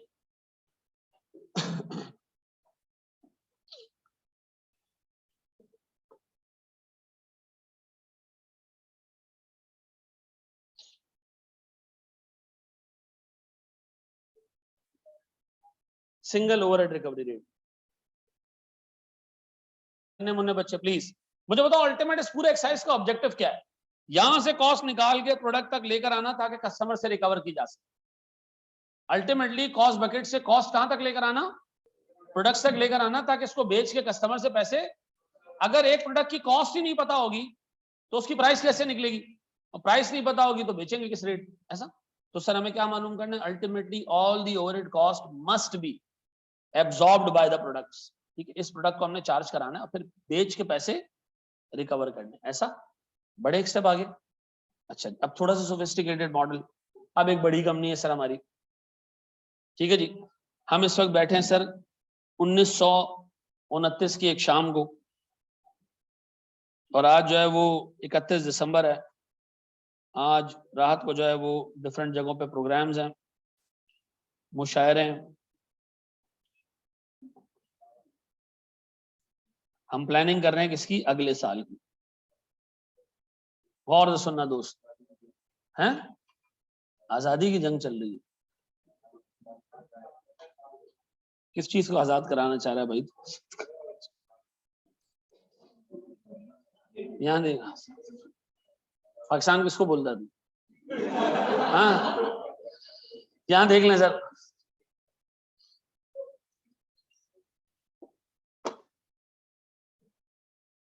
भाई हर एक की एक पर्सनल लाइफ होती है और जो करना चाहे करे, लेकिन तुम लोगों के जहनों पे कुछ ऐसी चीजें नक्श हैं कि तुम लोगों को। लेकिन ये भी अच्छी चीज है, एक मखसूस कॉलेज से कुछ बच्चे पढ़ लेना तो वो बाहर अपनी बहन के साथ भी नहीं घूम सकते, वहां भी उनको डर लग रहा होता है। ठीक है जी। हम एक जमाने में एक जगह पढ़ते थे, वहां हेडिंग लगी होती थी unnecessary interaction between boys and girls are not allowed. ठीक है। मैं एक छोटी सी एग्जांपल, आगे तो जाने दो यार। तो नहीं लगा, अब उनका एक अच्छा एम है, वो उनका एक ऑब्जेक्टिव है, रिलीजियस ऑब्जेक्टिव है, वो अपनी जगह पे बिल्कुल सही है, ऑब्जेक्टिव मैं क्रिटिसाइज नहीं करता, ठीक है जी। मैं ये देखता हूँ कि अब हमारे यहाँ जो फिर उसका इम्पैक्ट क्या आता है वो जरा सुनो। नहीं यहाँ लगा, नहीं मैं आपको बताऊं, बच्चे पास होना शुरू हो जाएंगे अगर हमने यहाँ लगा दिया ना, ऑनेस्ट टू गॉड मैं आप बता रहा हूँ। तो वो लगा हुआ था बोर्ड, नहीं मैं छोटी चीज बताता हूँ, तो बोर्ड लगा हुआ था, तो मैंने नया नया पढ़ाना शुरू किया था। अब मैंने जब पढ़ाना शुरू किया तो मैं अभी आपको अपनी तस्वीर दिखाऊं, आपको यकीन नहीं आएगा कि मैं टीचर था उस वक्त। मेरी एज थी 21 और मैं टीएसए में सीए इंटर के जो आखिरी कॉस्टिंग का सब्जेक्ट है पढ़ाता था। तो नाम ले लिया मैंने, अब यार क्या छुपाना यार, ठीक है ना। तो मैं ऐसे ही खड़ा हूँ, एक बच्ची को मैं चीज समझा रहा था, क्लास से बाहर निकला था, तो चौकीदार आ गया, माड़ा इधर आओ यार, ये ऐसे बातें नहीं कर सकते। मैंने कहा भाई मैं टीचर हूँ, क्या हो गया। उसको पता ही नहीं था। अब उसका इम्पैक्ट क्या आता है कि जब मैं एक दफा अपनी बेगम के साथ फिल्म देखने गया, तो वहां मैंने देखा अपने 2 स्टूडेंट्स को, दोनों जो है वो माशाल्लाह आए हुए थे वहां पे, ठीक है ना। वो बेचारे मुझे देख के ऐसे भागे, एक इधर भागा, एक उधर भागा हैं। मैंने कहा भाई तुम्हारी जिंदगी है, जो करो यार, ठीक है। कौन सा ये पठान के होटल पे बेगम को चाय पिलाएगा, छोड़ दे हैं, कहेगा पठान थोड़ी देखते हैं औरतों को, यहाँ देख लो सर। ये मेरे पास कॉस्ट बकेट्स है, नहीं वो एक ट्रॉमा होता है, इंसान के ध्यान से निकलता नहीं है। उस लड़की ने कहा था एक दिन मेरा नाम लेंगे, ठीक है ना, तो मेरा भाई जरूर कहेगा कि कहाँ बैठे थे। अच्छा चलो वापस आ जाओ, यहाँ देखिए बोर्ड पे देखो, सर मुझे एक बात बताएं, हमारे कॉस्ट बकेट्स हैं, इसमें क्या था, हीटिंग एंड लाइटिंग, इसमें क्या था जी, से मिसाल के तौर पर रेंट था, ये डेप्रिसिएशन होगा, ये इंश्योरेंस है, ये मेंटेनेंस है, और ये मेरे बच्चों प्लीज बोर्ड पे देखना, ये सबसे इंपॉर्टेंट मॉडल है, ये समझना है, और हमने फिर इसके नंबर्स पे जाना है, नंबर्स देखने हमने, कोई मसला नहीं, ये सिक्योरिटी है। बोर्ड पे देखिए प्लीज, ये सिक्योरिटी है। मुझे बताएं सर, इसका में भी खर्चा 1.5 लाख है, इसका में भी खर्चा 2 लाख है, इसका में भी खर्चा 1.5 लाख है, ठीक है जी, सो ऑन, लिख लें सर, बाद में हम भूल जाएंगे। आप सुने, हमारी एक बड़ी कंपनी है, हमारी कंपनी में प्रोडक्शन एक जगह नहीं होती, हमारी कंपनी में जो गुड्स प्रोड्यूस होते हैं ना, वो 3 डिपार्टमेंट्स में प्रोड्यूस होते हैं। एक डिपार्टमेंट ए है, एक डिपार्टमेंट बी है, एक डिपार्टमेंट सी है, तीनों में अलग अलग टाइप की मशीनें लगी हुई, ठीक है जी। 3 बड़े बड़े डिपार्टमेंट से प्रोडक्शन यहां होती है, गौर से सुनना। डिपार्टमेंट ए में मैकेनिकल काम होता है, मशीनें लगी हुई, ठीक है जी। डिपार्टमेंट बी में लेबर बेस्ड काम होता है, मजदूर लगे हुए। डिपार्टमेंट सी में मजदूर भी है, मशीनें भी हैं, दोनों चीजें, ठीक है। जब गौर से सुनना, इनको मैं नाम दे दूं ए बी सी की जगह XYZ, ये क्या हमारे तीनों डिपार्टमेंट्स, डन।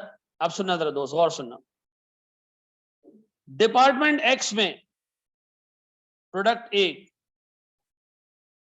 डिपार्टमेंट एक्स में प्रोडक्ट ए 1 घंटा गुजारता है, ठीक है जी, और डिपार्टमेंट वाई में भी 1 घंटा गुजारता है। कौन सा प्रोडक्ट ए 1 घंटा यहाँ गुजारता है, 1 घंटा यहाँ गुजारता है, पहले उसमें मशीन से काम होता है, फिर उसमें मजदूर जो है वो कलर वलर कर देते हैं। ऐसा मुझे बताओ, क्या प्रोडक्ट ए डिपार्टमेंट जेड का बेनिफिट ले रहा है? नहीं ले रहा, ये जा ही नहीं रहा डिपार्टमेंट जेड में। तो डिपार्टमेंट जेड में जो ओवरहेड्स क्रिएट हो रहे हैं, उसका बेनिफिट प्रोडक्ट ए को मिलना चाहिए, नहीं मिलना चाहिए। क्यों भाई? प्रोडक्ट ए जाता ही नहीं है डिपार्टमेंट सी में, वो तो मशीन पे काम हो जाता है, एक्स पे वाई चला जाता है, वाई से कंप्लीट हो जाता है, ठीक है जी। अब और तो सुनना, इसका मतलब सर हमें सबसे पहले काम ये करना होगा कि हमने ये ओवरहेड्स की जो सारे खर्चे हैं, ये इन तीनों डिपार्टमेंट्स में एलोकेट करने होंगे, ताकि हम इन डिपार्टमेंट से फिर कॉस्ट लेके किसको एलोकेट कर दें, प्रोडक्ट को। तो पहला काम अब क्या कर रहे हैं हम, कितने कॉस्ट पूल्स हैं इधर ऊपर, कितने कॉस्ट पूल थे, एक ही। क्यों? ऊपर हमारी कंपनी छोटी थी, सारी प्रोडक्शन एक ही जगह हो रही थी। अभी कितनी जगह हो रही है? 3 जगह हो रही है। अब सुनना, मैंने उठाया हीटिंग एंड लाइटिंग, मैंने कहा इन 3 डिपार्टमेंट्स में इसको एलोकेट करना है। मैंने हीटिंग एंड लाइटिंग उठाया, इन तीनों में एलोकेट कर दिया। पता है किस बेसिस पे? एरिया ऑक्युपाइड की बेसिस पे। किस पे?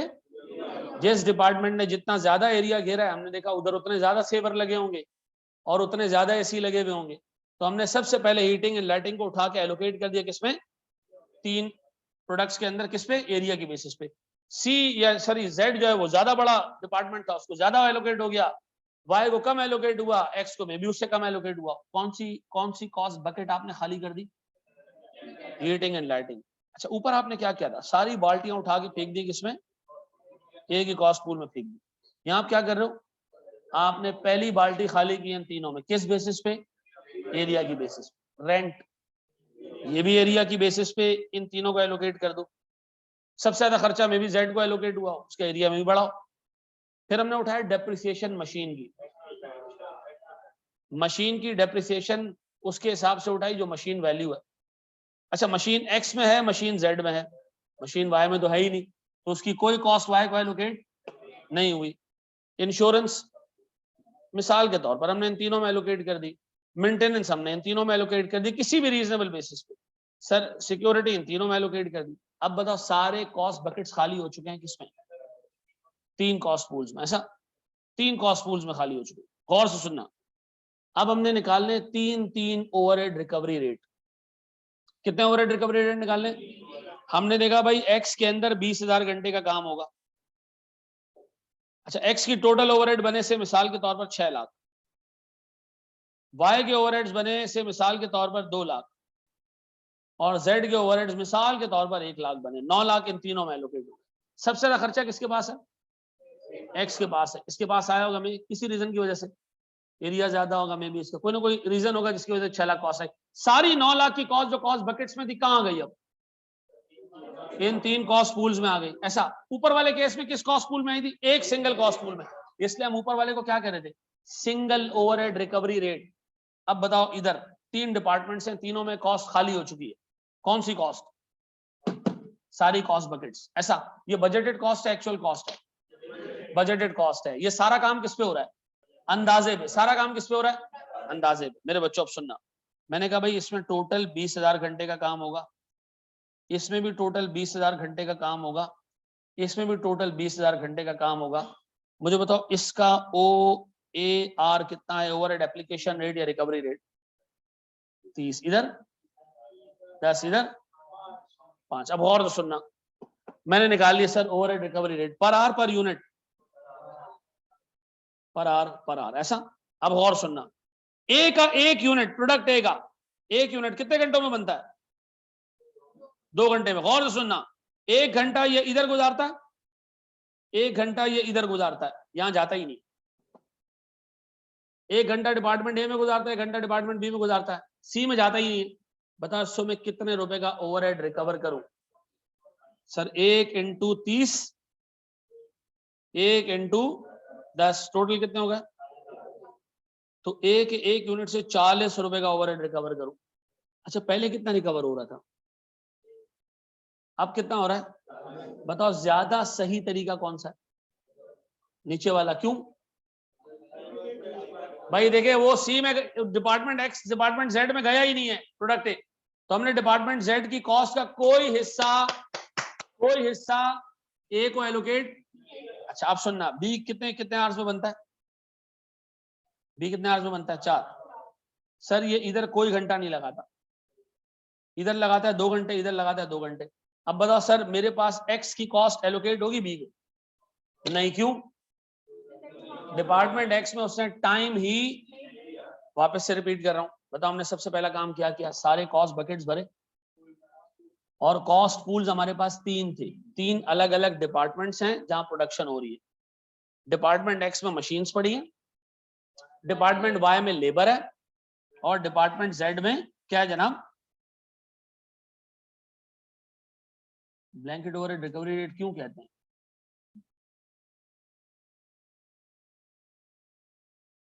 यार ये मेरे पास कमेंट्स लेट आ रहे हैं या थोड़ा? अच्छा सही सही पूरे आ रहे हैं, सही। अच्छा सुनो, सबसे पहले मैंने कॉस्ट बकेट्स भरे, सारे कॉस्ट बकेट्स मैंने 3 हिस्सों में खाली किए। क्यों? मैंने कहा एक कॉस्ट पूल में खाली करना लॉजिकल नहीं है सर, क्योंकि 3 अलग अलग मशीन्स लगी हुई हैं और हर एक प्रोडक्ट हर एक मशीन पे नहीं जा रहा। तो ऐसा ना हो कि एक मशीन पे एक प्रोडक्ट गया ही ना हो और उसकी कॉस्ट क्या हो, एलोकेट हो जाए उसको। तो मैंने क्या किया, अंदाजे से ये सारी कॉस्ट 3 डिपार्टमेंट्स को एलोकेट कर दी। एक्स में मशीन्स पड़ी थी, वाई में मशीन्स नहीं है और जेड में मशीन्स भी हैं, मजदूर भी हैं। तो मैंने क्या किया, अंदाजे से कॉस्ट एलोकेट कर दी। एलोकेट होने के बाद एक्स को इतनी कॉस्ट मिली, वाई को इतनी कॉस्ट मिली, जेड को इतनी कॉस्ट मिली। अब बताओ मैंने तीनों का क्या निकालना है, ओवरहेड रिकवरी रेट। अब सुनना, हमारे पास एक प्रोडक्ट है जो 2 डिपार्टमेंट्स में होता हुआ जाता है। पहले उसमें 1 घंटा काम होता है एक्स में, फिर उसमें 1 घंटा काम होता है वाई में, वो जेड में जाता ही नहीं है। क्या डिपार्टमेंट एक्स की कॉस्ट प्रोडक्ट ए को मिलनी चाहिए? हाँ। क्या वाई की कॉस्ट प्रोडक्ट ए को मिलनी चाहिए? हाँ। लेकिन जेड की कॉस्ट का कोई टुकड़ा प्रोडक्ट ए को, अच्छा प्रोडक्ट बी 4 घंटों में बनता है, ये 2 घंटे किसमें गुजारता है? वाई में गुजारता है। 2 घंटे किसमें गुजारता है? लेकिन एक्स में कोई घंटा। तो मुझे बताओ सर, वाई को कितने रुपए का ओवरहेड एलोकेट होना चाहिए? 2 इंटू 10 और 2 इंटू कितना हो गया ये? 30। अच्छा पहले इसको कितना ओवरहेड एलोकेट हो रहा था? 60। मुझे बताओ ज्यादा बेहतर कौन सा है तरीका? नीचे वाला सर, क्योंकि जिस मशीन पे ये प्रोडक्ट गया ही नहीं है उस मशीन की कोई कॉस्ट इस प्रोडक्ट को एलोकेट। अब बताओ सर, मैं हमारे एग्जाम में क्या करेगा वो दोनों मेथड से कैलकुलेट करवाएगा। तो तीनों में जाए, जितने जितने घंटे उसने गुजारे। देखो ऊपर वाला तो देखो एक ब्लैंकेट रेट उसने दिया हुआ 15 रुपए, नीचे वाले में जरूरी नहीं कि एक प्रोडक्ट सारे डिपार्टमेंट्स में सेम टाइम गुजारे, कुछ में ज्यादा टाइम गुजारेगा, कुछ में। अब देखो 1 घंटा अगर वो डिपार्टमेंट एक्स में गुजारता है 30 रुपए का ओवरहेड एलोकेट होगा उसको। अगर 1 घंटा डिपार्टमेंट वाई में गुजारेगा तो मे बी 5 रुपए का ओवरहेड एलोकेट। तो ज्यादा सोफिस्टिकेटेड और सही मेथड कौन सा है? नीचे वाला। अब बताओ सर, आइंदा के बाद हम करेंगे क्या? जब भी हमारे पे एग्जाम में सवाल आएगा वो पूछेगा क्या?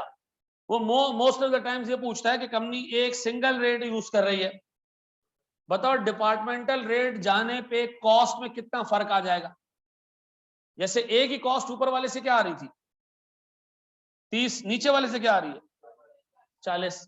अब बताओ सर, हम काम करेंगे दोनों पे, सिंगल रेट भी निकालेंगे और सर मल्टीपल रेट्स भी निकालेंगे और दोनों को कंपेयर करेंगे। जब तक नंबर्स के साथ ये काम नहीं करोगे ना, ये ऐसे हवा में घूम रहा होगा। हमने भी क्या पढ़ लिया? थ्योरी पढ़ ली है इसकी। अब हम इसको क्या करने जा रहे हैं? नंबर्स में कन्वर्ट करने जा रहे हैं। मुझे बताओ दोनों में फर्क क्या है? दोनों मेथड्स में, पहले वाले मेथड में सारे कॉस्ट पूल एक ही बकेट, सारे कॉस्ट बकेट्स एक ही पूल में डाल देते हैं, एक ही रेट निकलता है वो यार, सारे प्रोडक्ट्स को उसी रेट से हम एलोकेट करते हैं ओवरहेड्स। नीचे वाले में हम क्या करेंगे? पहले 3 डिपार्टमेंट्स में कॉस्ट को डालेंगे, हर डिपार्टमेंट का ओआर अलग अलग निकलेगा, फिर जो प्रोडक्ट जिस डिपार्टमेंट में गया होगा उसको उसी के हिसाब से कॉस्ट एलोकेट होगी और हम कस्टमर से रिकवर करेंगे। ऐसा सर हम अगली क्लास में यहीं से लेके चलेंगे चीजों को। थोड़ा सा टाइम ऊपर हो गया है।